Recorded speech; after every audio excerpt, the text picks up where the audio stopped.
오늘이 1월 27일입니다. 아주 특별한 날로 기록이 될 수도 있는데요. 왜 이런 말씀을 드리냐면 중대재해처벌법이 바로 오늘부터 시행에 들어가기 때문입니다. 하지만 노동 현장에서는 중대재해처벌법 이거 당장 손봐야 된다. 구멍이 너무 숭숭 뚫려 있다. 이런 지적들을 많이 하는데요. 강한수 민주노총 건설산업연맹 노동안전보건위원장 연결해서 좀 더 자세히 짚어보도록 하겠습니다. 나와 계시죠? 여보세요? 네, 안녕하세요. 예, 안녕하십니까? 네, 원래 건설 현장에서는 지금 명절 연휴를 앞둔 지금이 가장 바쁜 시기라고 하는데 이번에는 아니라면서요. 무슨 이야기입니까, 이 얘기가?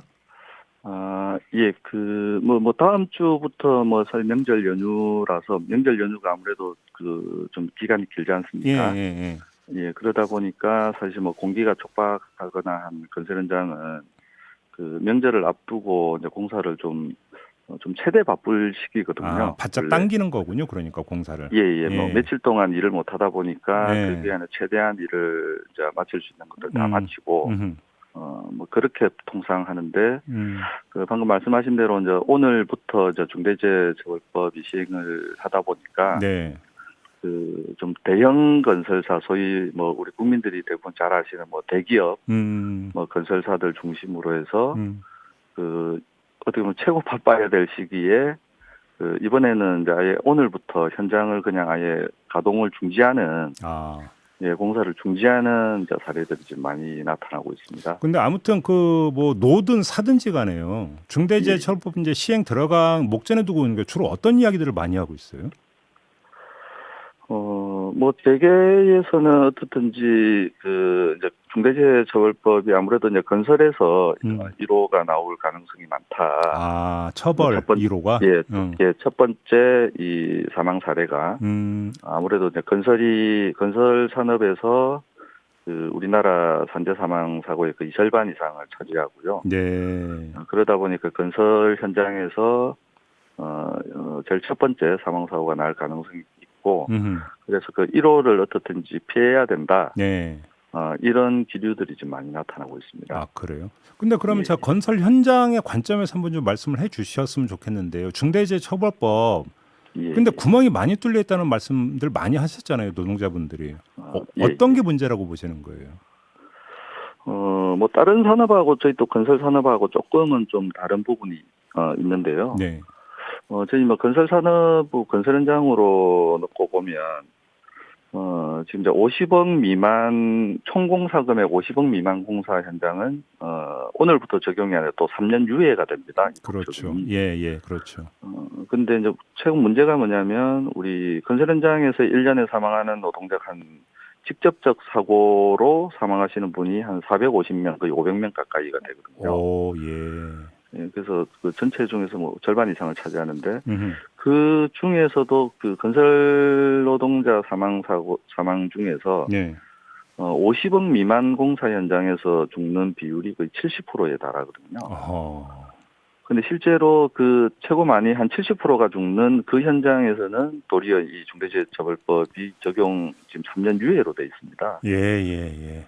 그래서 그게 가장 좀 큰 맹점이라고 볼 수 있을 거고요. 음, 그리고 또 우리 건설 산업은 어떻든지 또 발주 시행 단계에서 공사 기간이나 비용이나 이 모든 걸 다 결정을 하기 때문에 네.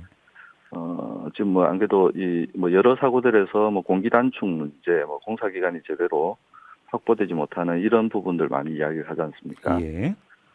그런데 그것을 실질적으로 결정을 하고 공기 단축을 압박하고 하는 것은 발주나 시행이고, 그런데 도리어 이 중대재해처벌법에서 가장 핵심적인 좀 발주에 대한 책임, 시행에 대한 책임이 좀 많이 이제 누락된, 애초에 안에서 많이 누락된 부분이 많이 있습니다. 그래요? 그럼 예를 들어서 예. 시행사나 이런 쪽으로 시행사야 그러니까 최고 경영자나 이런 쪽으로 책임 묻기가 힘들다 이런 말씀이십니까? 정리하면? 보통 최고 경영자라고 하면 지금 이제 우리 건설로 보면은 이제 발주나 시행 말고 이제 원청 시공사, 시공사. 예. 예. 소위 이제 우리 국민들이 알고 계시는 이제 굴지의 그렇죠. 대기업 원청들을 말하죠. 예.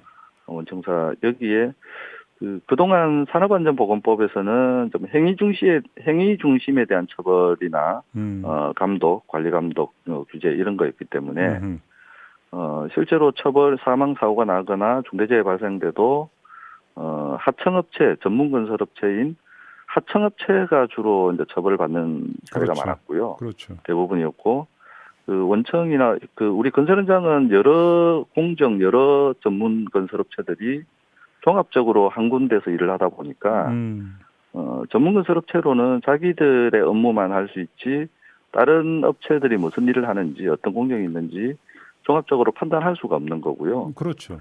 예, 그 판단을 원청이 그 소위 현장 내에서 컨트롤 타워 역할을 해야 되는 게 네. 원청인데 예.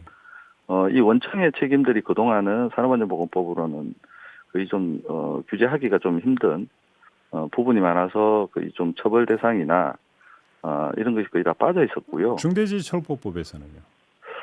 중대재해처벌법에서는 어떤 이제 경영 책임자, 이제 시공사 원청의 본사 임원, 대표자에 예. 대한 책임 처벌을 좀 담고 있는 것이 있는데요. 이것도 원래는 이제 그 CEO 대표이사가 경영에 총괄 책임지는 예. 사람으로 예. 처음에 안이 올라갔다가 경영계의 좀 반발로 인해서 그 조금 뭐 담당 임원이라든지 안전에 대한 부분을 책임지는 뭐 예. 이런 뭐 관리자로 조금 하향돼서 하향을 좀 시켜놓는 이런 부분으로 조금 완화가 된 부분이 있습니다. 아, 예. 요것도 손봐야 된다라는 거고. 예. 근데 알겠습니다. 뭐 어떻든지 이제 현장 중심에 아니면 하청업체, 말단 하청업체 관리자나 이 직원 예. 중심의 처벌이 그동안 산업안전보건법에 있었다면 그나마 어떻든지 그 좀 시공사 원청의 뭐 본사 좀 책임 있는 사람이 이제 책임을 질 수 있는 네네. 그러면 그러니까 원청사 본사가 직접 관리 감독에 대해 안전에 대해서 직접 챙겨라 이제. 그러니까요. 예, 그 부분에서는 일부 진전된 부분이 있지만 좀 많은 한계점들이 나타나는 것도 또한 사실입니다. 핵심적인 문제가 이제 계속 제기돼 왔던 게 이제 50인 미만 사업장, 그다음에 이제 그 건설 현장 같은 경우는 이제 그러니까 일용 노동자들이 들고 나는 경우가 많다 보니까 이제 그 공사 액수로 많이 딸 텐데 50억 미만 같은 경우는 3년 유예된 이게 지금 가장 핵심 문제라는 거죠, 정리를 하면. 예. 아무래도. 예. 정치권에 좀 얘기를 하면 정치권이 좀 귀담아 듣긴 하던가요? 사실 중대재해처벌법을 재작년 연말에 좀 국민적 관심들과 특히 또 산재로 인해서 자기 자식이나 가족들을 잃었던 유가족분들이 더 이상 이런 일이 벌어지면 안 된다. 네. 그래서 그 국회 내에서 그때 이제 유족분들이 뭐 단식도 하고 하시면서 네. 정말 힘들게 이 중대재해처벌법이 한 십몇 년 만에 이제 어렵게 좀 통과가 된 부분이거든요. 네. 근데 뭐 사실 지금 현재 정부 여당도 마찬가지고 뭐 보수 야당이나 이쪽에서 재계의 이제 어떤 이제 경영 중심의 논리, 네네. 사람의 생명이나 노동자들의 생명 안전에 대한 부분보다는 이 경영의 논리, 알겠습니다. 이 부분들 너무 그쪽만 좀 그러니까 좀 편향돼 있다 이런 말씀이신 거죠? 알겠습니다. 예. 자, 오늘 말씀 여기까지 들어야 될 것 같네요. 고맙습니다, 위원장님. 예, 알겠습니다. 네, 지금까지 강한수 민주노총 건설산업연맹 노동안전보건위원장과 함께했습니다.